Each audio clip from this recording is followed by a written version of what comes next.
Tony then got hold of our lawyer, being L. Alberts. Now, L. Alberts was in fact an advocate and had in fact been our lawyer for many, many, many years. He was a really top fella. So as soon as Tony phoned L blew the top. He said, "My God." He said, "It's the CIO in Zimbabwe that are after you." He said, "They can just, by giving them your home address," he said, "they could just come and pick you up any time they like and do what they like with you. They could murder you. They could take everything you've got." Well, I mean, this was beyond our belief. Anyway, Al immediately phoned Foster Square and gave them a complete rundown as to what was actually happening. They said, "No, well, there's something not right," because they said that they never ever give out false names. After that, they said, "Could you come back at 8 o'clock tomorrow morning?" Well, 8 o'clock the next morning, we were at Foster Square. To learn now that any special branch chap has to give you his identification truthfully, not a question of hiding it. Anyway, after speaking to the special branch, they advised us to go immediately to the British consulate and explain to them exactly what we had actually told them. Now, we followed that up and did exactly that. They asked us to please write a full report and report back to them. It took us 3 days, in fact, to write that report. But in the meantime, we were in continual contact with Mike Marsden in Harare, was running the company and finding out, what the sort of news is. And again, Marsden informed us that the CIO had gone round to the house for the 3rd time and questioned Isaac.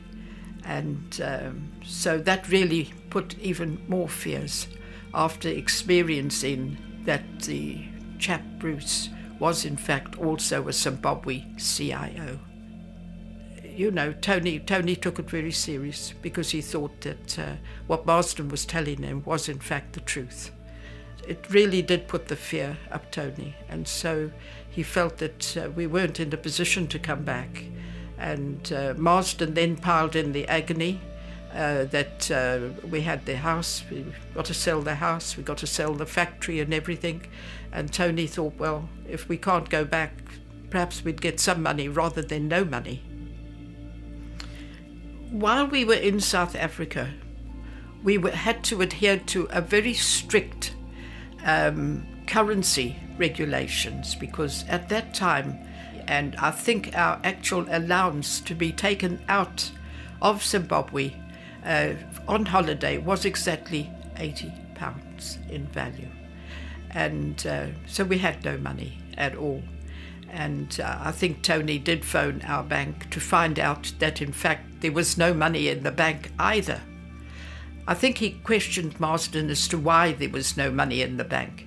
So Marsden informed him that he in fact was taking care of the money, giving us a feeling that the CIO would clean our bank accounts.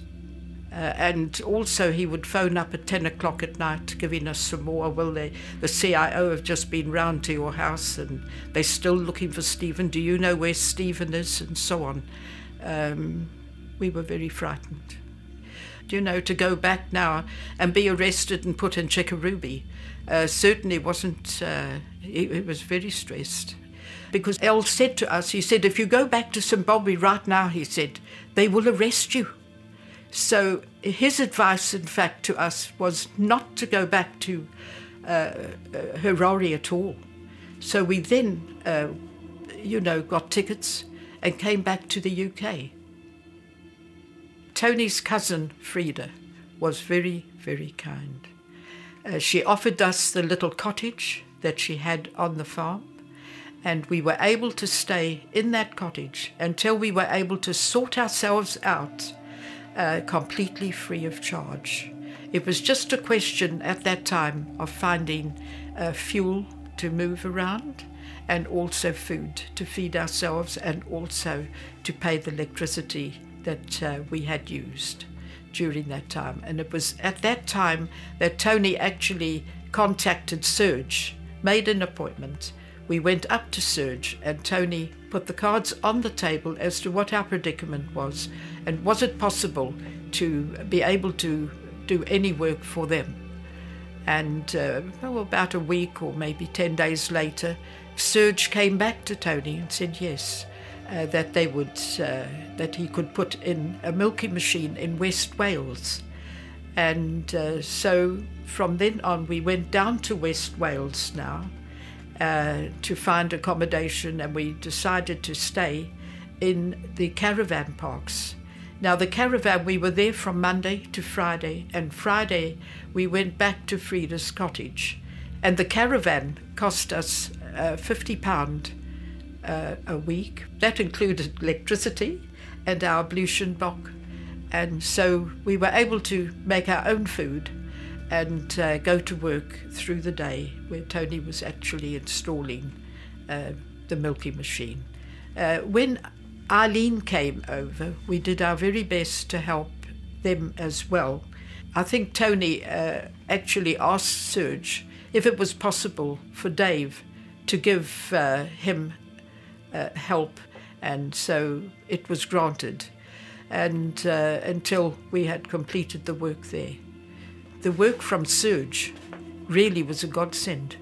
Now, during the whole period that we were working in West Wales, we were in constant contact with Marsden, asking him for our bank statements and for different items that Tony was querying at the time.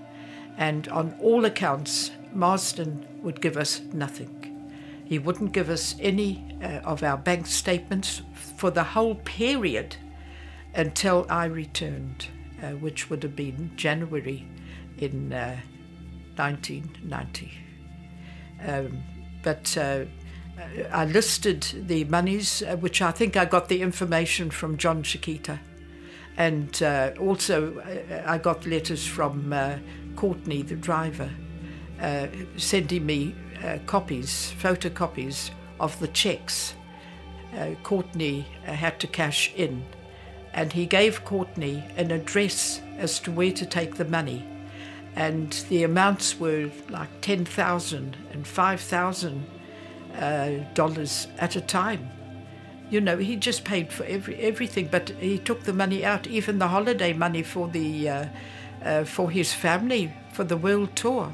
I mean, that was all with Stakehold's money. That was Stakehold's checks that I was able to pick up. But now what it turns out to be, as I look back now, this special branch fella that would not give us his identification happened to be Marsden's nephew. That is the accountant's nephew. It was in fact his sister's son, who lives in Johannesburg. And I think they were absolutely shocked that we had gone to Forster Square.